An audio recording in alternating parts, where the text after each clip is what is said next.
না ওই ওনার নামই সজীব পাগলটা না না ওটাই তো বললো এখন আপু লাইটটা সুইচে দাও তো একটু কষ্ট করি হ্যাঁ আর যারা দেখতে পারবেন না কাছে চলে আসবেন হ্যাঁ আমরা কি করব এখন কনডেন্স মিল্কটা দিয়ে দিলাম লিকুইড দুধের মধ্যে না শুধু খালি পাত্রে কনডেন্স মিল্কটা দিয়ে নাড়তে হবে হ্যাঁ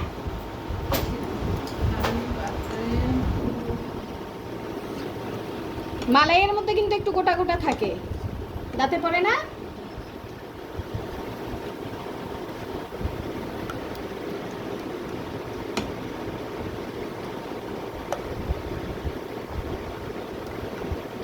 মিডিয়াম আছে জাল হবে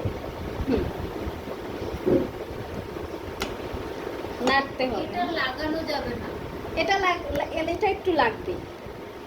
হ্যাঁ এটা একটু লাগবে কারণ দেখবা মালাইয়ের মধ্যে একটু করে দাঁতে বাজে আর না ট্রাই করলে আজকে একটা ট্রাই করবা বাজারে হ্যাঁ না মিডিয়াম আপনার কাছ থেকে টাকা নিয়ে যায় আচ্ছা